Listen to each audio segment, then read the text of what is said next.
Baik, Bismillahirrahmanirrahim. Assalamualaikum warahmatullahi wabarakatuh. Nama saya Sulasmini, saya dari manajemen 204. Jadi di video kali ini saya ingin menjelaskan tentang proses menjalankan bisnis. Jadi saya ingin menjelaskan tentang bisnis jualan sembako. Jadi bisnis apa yang akan saya jalankan? Jadi saya ingin membuka bisnis sembako. Jadi sembako merupakan kependekan dari 9 bahan pokok. Sebagian bahan pokok tentu saja warung sembako dibutuhkan oleh banyak orang sampai kapanpun. Di setiap lingkungan pemukiman pasti ditemukan setidaknya satu toko sembako. Salah satu penyebabnya yaitu permintaan akan 9 bahan ini yang tak pernah menurun. Bisnis ini terkadang dipandang sebelah mata, namun bisnis yang terkesan sepele ini tak boleh diremehkan. Jika dikelola dengan benar, usaha ini dapat memberikan keuntungan yang besar. Jadi, siapa yang akan menjalankan bisnis sembako tersebut? Yang akan menjalankan bisnis sembako tersebut adalah saya sendiri. Kenapa? Karena saya merasa saya cocok dan bisa di usaha ini. Karena usaha sembako dapat dijalankan oleh siapa saja, bahkan pemula sekalipun. Dan kapan bisnis sembako ini dijalankan? Jadi, saya akan menjalankan bisnis sembako ini ketika saya pulang ke Indonesia. Karena sekarang saya lagi di luar negeri sedang bekerja untuk mencari modal dan untuk membuka usaha sembako tersebut. Dan di mana bisnis sembako ini dijalankan? Usaha sembako ini akan saya jalankan di rumah dan saat saya pulang nanti. Walaupun pasar tidak begitu jauh dari tempat saya tinggal, tapi usaha sembako sangat dibutuhkan oleh masyarakat, terutama masyarakat setempat atau yang dekat dengan tempat saya usaha sembako. Terus, mengapa bisnis sembako yang dipilih dan bagaimana pengelolaan bisnis sembako ini agar dapat berjalan dan menghasilkan sesuai dengan apa yang direncanakan? Seperti yang kita lihat, usaha sembako merupakan usaha yang cukup menjanjikan, tapi saya harus pastikan dulu untuk memahami hal-hal yang perlu saya siapkan berupa faktor-faktor yang mendukung serta menghambat bisnis dan lain sebagainya. Jadi, rencana atau langkah-langkah yang akan saya jalankan adalah dimulai dari perencanaan, riset atau survei pasar, mencari supplier barang dagangan, menghitung modal, dan bersiap akan persaingan dan dengan pedagang yang sudah memulai lebih dahulu daripada saya.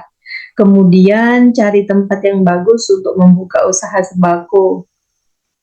Berbisnis sembako memang tak semudah yang dibayangkan, namun dengan perencanaan yang rinci, saya akan lebih mudah dalam melangkah di masa yang akan datang karena telah menyiapkannya.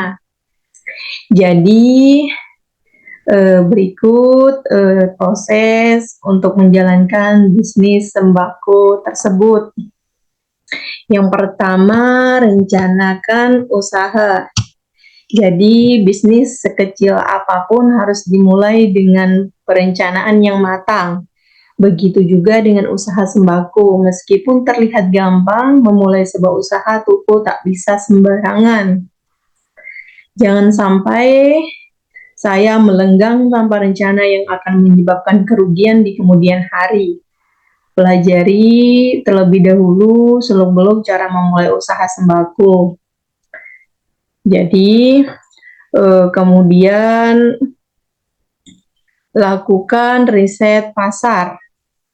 Setelah membuat perencanaan secara rinci, selanjutnya saya perlu melakukan riset pasar.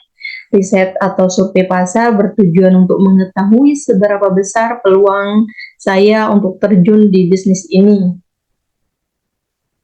Jadi, hal apa yang harus saya cari dalam survei pasar? Jadi, kemungkinan adanya persaingan dengan bisnis serupa atau toko yang lebih modern seperti minimarket dan supermarket. Jadi mungkin saya harus mewawancara kecil untuk mengetahui respon masyarakat apabila saya membuka toko sembako, mungkin seperti itu. Dan yang ketiga, perhitungan modal yang tepat. Perhitungan modal dengan teliti sebelum saya mulai berbelanja untuk kebutuhan toko. Jadi menghitung barang dagangan saja, namun saya juga perlu memperhitungkan kebutuhan untuk operasional.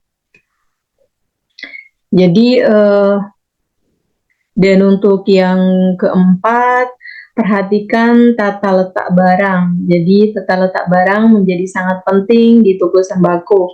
Apabila saya menatanya dengan teratur, tentu toko menjadi terlihat lebih rapi. Adapun akan lebih mudah menemukan barang ketika mencarinya agar terlihat rapi. Mungkin saya akan menggunakan etalase dan juga rak untuk menempatkan barang dagangan.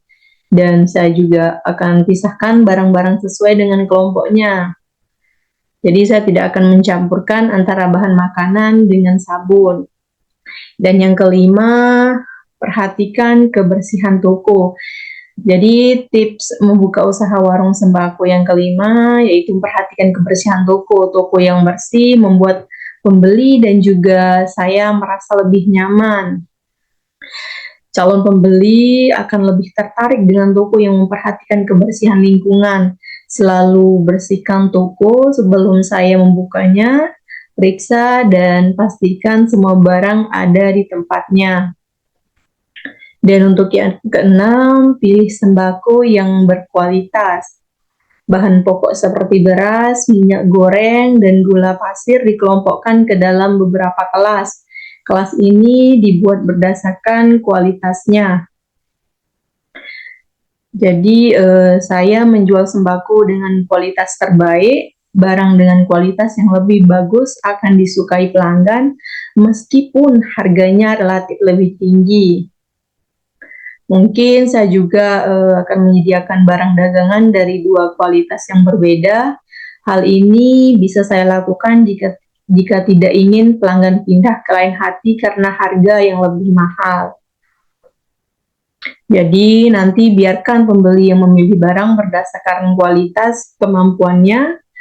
Jadi saya juga harus menjaga kejujuran kepada pelanggan.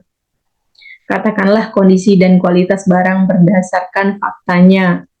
Jadi untuk yang ketujuh, tetapkan strategi penjualan. Toko sembako yang sukses dimulai dengan menerapkan strategi pemasaran yang tepat. Jangan ragu untuk melakukan promosi agar masyarakat lebih mengenal usaha saya.